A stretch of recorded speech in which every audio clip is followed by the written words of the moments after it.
Trump के tariff war के बाद जो वर्ल्ड ऑर्डर तेजी से बदल रहा था, मोदी, पुतिन, जिनपिंग मिलकर जो नया वर्ल्ड ऑर्डर सेट करने में जुटे थे, क्या वो बदलता हुआ वर्ल्ड ऑर्डर अब पॉज हो गया है?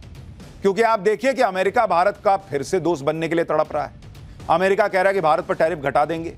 ट्रंप पीएम मोदी को बर्थडे विश करने के लिए सबसे पहले फोन लगा दे रहे हैं। अगर ट्रंप टैरिफ पर मोदी के सामने झुक गए, जिसके पूरे आसार, और हमने कहा था कि आदमी रास्ता देख रहा कि कहां से हम निकलें और फिर सरेंडर करें, तो फिर रूस, चीन और भारत की तिकड़ी का क्या होगा? अमेरिका से भिड़ने के लिए रशिया, इंडिया, चाइना जो RIC बन रहा था, उसका अब क्या होगा? क्योंकि आप देखें कि इधर ट्रंप ने भारत के सामने झुकना शुरू किया, उधर चीन ने फिर से अपना पुराना खेल शुरू किया। चीन ने पाकिस्तान को पुचकारना शुरू कर दिया। भाई उसको भी लगा कि भाई अगर मोदी और ट्रंप फिर दोस्ती कर लेंगे, अमेरिका भारत फिर दोस्त बन जाएगा, तो चीन क्या करेगा? तो वो पाकिस्तान को फिर पुचकार रहा है। चीन ने पाकिस्तान के लिए अपनी कौन सी हथियार फैक्ट्री खोल दी जिसे वो पूरी दुनिया से छिपा कर रखता है, वो आगे दिखाऊंगा। यह भी बताऊंगा कि चीन और तुर्की जैसे देशों के सहारे टिका पाकिस्तान अब भारत की मार से बचने के लिए कैसे सऊदी अरब के पास गया है। सऊदी अरब से भिखमंगे पाकिस्तान को क्या ऐसा मिल गया जिस पर बड़ी चर्चा हो रही है, सब कुछ बताऊंगा। लेकिन पहले एक ट्रेलर देखिए।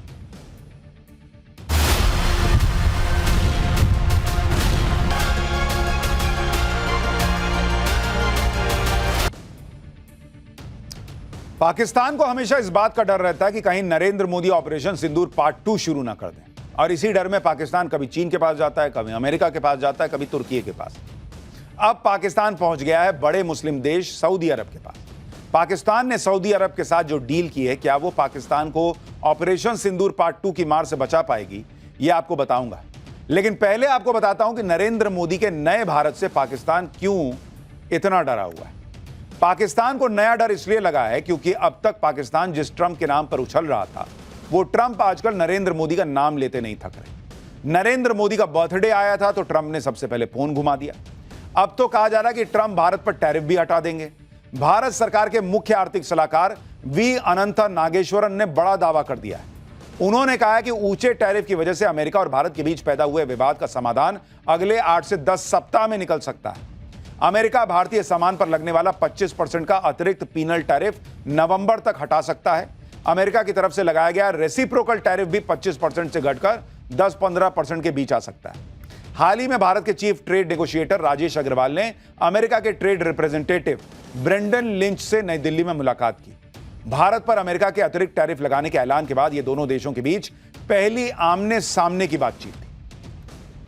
यानी केंद्र सरकार के मुख्य आर्थिक सलाहकार का यह बयान आना सीधा सीधा यह हिंट है कि ट्रंप जो है भैया बैकफुट पे जा रहे हैं। और ट्रंप ने भी इसका हिंट दे दिया खुले में। सुनिए ट्रंप ने क्या कहा है। I'm very close to India. I'm very close to the Prime Minister of India. I spoke to him the other day, wished him a happy birthday. We have a very good relationship. He put out a beautiful statement too. We have. यानी Trump दुनिया के सामने फिर ये कहते हुए चले जा रहे हैं कि भाई मेरे तो सबसे अच्छे दोस्त मोदी हैं, मैं तो भारत से बहुत प्यार करता हूं। ट्रंप की तरफ से मैसेज क्लियर है कि अमेरिका भारत से झगड़कर नहीं रह सकता। भारत से झगड़ा करना अमेरिका के लिए पैरों पर कुल्हाड़ी मारने जैसा है। इसलिए ट्रंप अब अपनी गलती सुधार रहे हैं। ट्रंप को पहले लगा था कि भारत पर टैरिफ लगाकर वो भारत को झुका लेंगे, रूस से भारत को दूर कर देंगे, लेकिन भारत ने अलग ही खेल कर दिया। नरेंद्र मोदी चीन पहुंच गए थे, जहां पुतिन और जिनपिंग के साथ मिलकर नया वर्ल्ड ऑर्डर तैयार हो रहा था। ट्रंप की मनमानी का जवाब देने के लिए भारत, रूस, चीन इकट्ठा हुए थे और इसी में RIC यानी रशिया, इंडिया, चाइना के संगठन को फिर से रिवाइव करने की बातें हो रही थी। लेकिन अब जब ट्रंप भारत की ताकत को समझकर फिर से दोस्ती करने के लिए तड़प रहे हैं, तो सवाल उठ रहे हैं कि भाई रशिया, इंडिया, चाइना की तिकड़ी का क्या होगा? दुनिया को जो जवाब देने की शुरुआत हुई थी उसकी स्पीड स्लो हो जाएगी क्या? भारत अपने हितों के लिए किसी से दोस्ती नहीं तोड़ेगा, लेकिन किसी एक के पाले में एकदम से नहीं जाएगा। भारत के लिए जितना अमेरिका इंपॉर्टेंट है उतना ही रूस भी इंपॉर्टेंट। चीन भी भारत से दोस्ती करके रखने में ही अपनी भलाई समझ रहा है आजकल, लेकिन चीन के साथ भारत दोस्ती करने में भी हर कदम पर ध्यान रख रहा है। पल पल में बदलती इस ग्लोबल पॉलिटिक्स के बीच पाकिस्तान का हाल यह है कि उसे तो सबसे जरूरी यही लग रहा है कि जो भारत की मार से बचाए वही अपना यार। ऑपरेशन सिंदूर के दौरान जो पाकिस्तान ट्रंप के सामने गिड़गिड़ा रहा था कि भारत की मार से बचा लो, अब पाकिस्तान को भी समझ में आ गया कि अगली बार अगर भारत ने ठोकना शुरू किया तो भाई ट्रंप भी ना बचा पाएगा, क्योंकि मोदी इसी बार नहीं रुके तो अगली बार कहां से मान जाएंगे ट्रंप के कहने पे। इसलिए पाकिस्तान ने अब सऊदी अरब से सौदा करके यह सोच लिया है कि कहीं हम बच जाएं। भाई सौदा क्या किया कि भले ही हमारे न्यूक्लियर हथियार ले लो मगर भारत की मार से बचा लेना। पाकिस्तान और सऊदी अरब के बीच एक डिफेंस डील हुई जिसे दोनों देशों के बीच नेटो जैसा समझौता बताया जा रहा है, जिसे डन करने के लिए पाकिस्तानी प्रधानमंत्री शहबाज शरीफ सऊदी अरब पहुंचे हुए थे। सऊदी क्राउन प्रिंस मोहम्मद बिन सलमान और शहबाज के बीच इस डील पर साइन करने की खबरें हैं। जिस वक्त इस डील पर साइन हो रहे थे तब पाकिस्तान का सेना प्रमुख असीम मुनीर भी वहीं मौजूद था। इसके अलावा उप प्रधानमंत्री इशाक डार, रक्षा मंत्री ख्वाजा आसिफ, वित्त मंत्री मोहम्मद औरंगजेब भी सऊदी अरब में डेरा जमाए हुए हैं। इस समझौते को स्ट्रैटेजिक म्यूचुअल डिफेंस एग्रीमेंट कहा जा रहा है। वैसे कहने को तो इस समझौते के तहत सऊदी अरब और पाकिस्तान आपस में मिलिट्री सहयोग करेंगे, लेकिन इस समझौते में 2 पॉइंट सबसे महत्वपूर्ण है। पहला पॉइंट, एक देश पर हमला दूसरे देश पर हमला माना जाएगा, यानी अगर पाकिस्तान पर कोई हमला होगा तो सऊदी अरब मानेगा कि सऊदी अरब पे हमला हो गया और वो साथ देगा। ऐसे ही अगर सऊदी अरब पे हमला हुआ तो पाकिस्तान साथ देगा। दूसरा पॉइंट यह है कि इस डील में पाकिस्तान के परमाणु हथियार भी शामिल हैं, यानी पाकिस्तान सऊदी अरब की परमाणु हथियारों से भी मदद करेगा। पाकिस्तान ने सऊदी अरब से यह डील क्यों की, यह सबको पता है। ऑपरेशन सिंदूर के बाद भारत ने एक बड़ा फैसला लिया था। साफ कर दिया था कि अगर सीमा पार से आतंकी हमला होता है तो इसे युद्ध माना जाएगा और ऑपरेशन सिंदूर पार्ट 2 शुरू होगा। पाकिस्तान को डर सता रहा है कि पता नहीं कब भारत ऑपरेशन सिंदूर पार्ट 2 शुरू कर दे और पाकिस्तान में बैठे आतंकियों की कब्र खुद जाए। इसी खौफ में जी रहे पाकिस्तान ने अब सऊदी अरब से डील कर ली कि भाई मेरे को मारेगा तो तुम आओगे ना। इस डील को करके शहबाज शरीफ और असीम मुनीर को लग रहा है कि उन्होंने भारत के खिलाफ पता नहीं कितना बड़ा तीर मार लिया। वो सोच रहा है कि अब भारत पाकिस्तान को नहीं ठोक पाएगा, क्योंकि अगर भारत ने ऑपरेशन सिंदूर पार्ट 2 किया तो सऊदी अरब मदद के लिए आएगा। लेकिन एक्सपर्ट्स कह रहे हैं कि दोनों देशों के बीच समझौता इस बात पर हुआ है कि एक देश पर हुआ हमला दूसरे देश पर हमला माना जाएगा। इस बात पर कोई समझौता नहीं हुआ है कि पाकिस्तान में मौजूद आतंकी अड्डों पर हमले को सऊदी अरब पर हमला माना जाएगा। और भारत पाकिस्तान के खिलाफ नहीं बल्कि पाकिस्तान प्रायोजित आतंकवाद के खिलाफ जंग लड़ रहा है। ऑपरेशन सिंदूर के दौरान भी भारत ने पाकिस्तान के आतंकी अड्डों को ही निशाना बनाकर हमले किए थे। इसलिए भारत जब चाहे पाकिस्तान में आतंकी अड्डों पर ऑपरेशन सिंदूर पार्ट 2 लॉन्च कर सकता है, क्योंकि आतंकवाद के खिलाफ जंग में तो सऊदी अरब भारत का मजबूत साझेदार है। और अगर सऊदी अरब साथ दे भी दिया तो यह नया भारत है बॉस। अपना काम करना है तो करना है भाई। ऑपरेशन सिंदूर में चाइना ने साथ दिया, हथियार दिए, तो क्या भारत ने नहीं ठोका पाकिस्तान को? ऑपरेशन सिंदूर के समय तुर्की ने हथियार दिए, ड्रोन भेजे, तो भारत ने नहीं मारा पाकिस्तान को। तो सऊदी अरब भी होगा तो देखा जाएगा। लेकिन आप देखिए कि जिस दिन पहलगाम अटैक हुआ था, प्रधानमंत्री मोदी कहां थे? सऊदी अरब में ही थे, राजकीय दौरे पर। जेद्दा में रॉयल सऊदी एयरफोर्स के फाइटर जेट्स उड़ रहे थे। सऊदी अरब में पीएम मोदी को 21 तोपों की सलामी दी गई थी। सऊदी अरब ऐसा अपना खास मित्र देश और पार्टनर के लिए ही करता है। लेकिन भाई उसी दिन पहलगाम अटैक हुआ, पीएम मोदी तुरंत दौरा छोड़े वापस आ गए।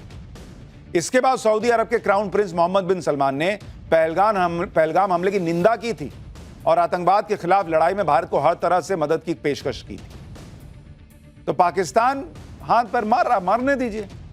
सऊदी अरब ने भी पाकिस्तान के साथ सैन्य समझौते को किसी देश के खिलाफ नहीं बताया है, लेकिन पाकिस्तान जैसे मक्कार देश की साजिश से भारत सतर्क है। भारत के विदेश मंत्रालय के प्रवक्ता रणधीर जायसवाल ने कहा है कि भारत सरकार को सऊदी अरब और पाकिस्तान के बीच ऐसे समझौते की पहले से जानकारी थी। हम अपनी राष्ट्रीय सुरक्षा के साथ साथ क्षेत्रीय और वैश्विक स्थिरता पर इस घटनाक्रम के प्रभावों का अध्ययन करेंगे। केंद्र सरकार भारत के राष्ट्रीय हितों की रक्षा और राष्ट्रीय सुरक्षा सुनिश्चित करने के लिए प्रतिबद्ध है। पाकिस्तान को पता है कि उसके पाले हुए आतंकवादियों के खिलाफ अगर भारत एक्शन लेगा तो सऊदी अरब छोड़ो कोई देश भारत को रोक नहीं पाएगा। लेकिन सवाल तो यह भी है कि अगर भिखारी पाकिस्तान के साथ सऊदी अरब सैन्य समझौते के लिए तैयार क्यों हुआ? इसके पीछे सऊदी अरब की क्या मजबूरी है वो भी बताऊंगा। लेकिन पहले यह समझिए कि इस डील के जरिए अब सऊदी अरब पाकिस्तान के न्यूक्लियर हथियारों का इस्तेमाल कर पाएगा। यानी सऊदी अरब ने बिना परमाणु हथियार बनाए ही न्यूक्लियर कवच हासिल कर लिया है। एक्सपर्ट्स के मुताबिक 1970 के दशक में पाकिस्तान के गुप्त न्यूक्लियर प्रोग्राम को सऊदी अरब ने फंड भी किया था और शर्त यह थी कि सऊदी अरब को कभी खतरा हुआ तो पाकिस्तान उसे न्यूक्लियर हथियार देगा। लेकिन आप सोचिए कैसा भिखारी देश है पाकिस्तान कि अपने हथियार भी किराए पे चढ़ा दे रहा है। पाकिस्तान के साथ डील करके सऊदी अरब ने भिखारी पाकिस्तान के न्यूक्लियर हथियारों तक अपनी पहुंच बना ली। लेकिन पाकिस्तान को क्या हासिल हुआ?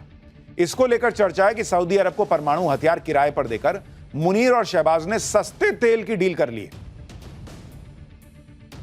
भिखारी पाकिस्तान ने डिफेंस डील के नाम पर सऊदी अरब को अपने परमाणु हथियार गिरवी रख दिए ताकि सऊदी अरब उसे भीख देता रहे।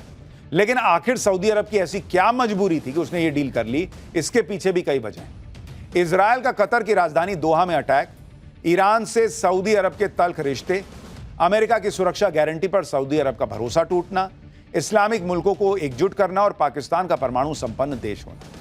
लेकिन कहा जा रहा है कि समझौते के पीछे सबसे बड़ी वजह अरब देशों के साथ अमेरिका की धोखेबाजी है। पाकिस्तान और सऊदी अरब के बीच यह समझौता पड़ोसी कतर की राजधानी दोहा के हमले के ठीक बाद हुआ है। इजराइल ने दोहा में हमास के नेताओं पर हमला किया जब वो अमेरिका की पहल पर शांति वार्ता करने दोहा पहुंचे थे। इजराइल के इस हमले की ट्रंप ने निंदा तो की, लेकिन इजराइल के खिलाफ कोई एक्शन नहीं लिया, जिसके बाद सऊदी अरब को यह डर सता रहा है कि इजराइल कहीं सऊदी अरब पर हमला न कर दे। इसलिए सऊदी अरब न्यूक्लियर कवच चाहता है ताकि इजराइल उस पर हमला करने से पहले सोचे, 100 बार सोचे। पाकिस्तान के साथ डील करके सऊदी अरब ने यही काम किया है।